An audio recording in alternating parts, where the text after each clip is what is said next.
Magsasampa ng counter affidavit si Senator Jinggoy Estrada laban sa sworn statement na ginawa ni Ruby Tuason na isinapubliko kanina ni Justice Secretary Laila De Lima. Ayon dito, sangkot umano sina Senator Juan Ponce Enrile, Peace Process Advisor Secretary Guingdeles at ang anak ng dating Pangulong Erap Estrada na si Senator Jinggoy Estrada. Sagot ni Jinggoy sa akusasyon, humingi ng pinansyal na tulong si Tuason sa kanya ilang buwan na ang nakalilipas dahil sa kaso di umano sa ibang bansa. Ngunit tumanggi ito magbigay ng pera dahil aniya mayroon din siyang kinakaharap na kaso. Itinanggi rin ng senador na tumatanggap siya ng pera mula kay Tuason. Samantala, itinanggi ni dating Pangulo at ngayon ay Manila Mayor Joseph Ejercito Estrada na naging aide o staff niya ang bagong state witness sa pork barrel scam na si Ruby Tuason. Ayon kay Estrada, si Tuason ay dating nagtatrabaho sa Malacanang at nag-aayos ng mga catering. Matagal na rin daw silang hindi nag-uusap ni Tuason. Nag-araw, hindi ko sekretary, nagtatrabaho ng Malacanang, sa Malacanang noong araw yan.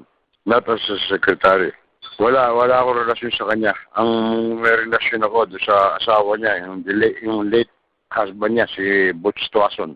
I appointed him as the Philippine Sports Commissioner. Posible din daw na nadiktahan na ito sa kung ano ang mga impormasyon na dapat nilang ilabas tungkol sa pork barrel scam. Hindi naman natatakot sa Estrada sa mga posibleng ilalabas na impormasyon ni Tuason tungkol sa pork barrel scam.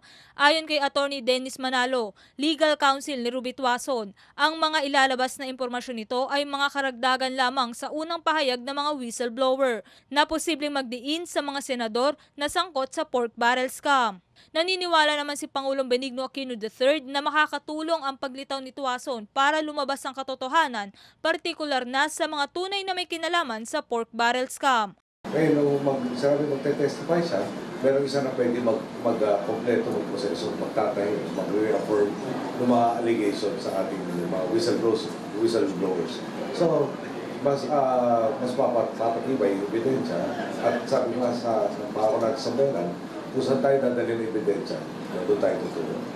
So, makakatulong to sa pagsasara dito sa kabaratan ito na nangyari sa pang-apit sa ating sa mga. Ako po ang inyong kaibigan, Maan Primero para sa Newslight.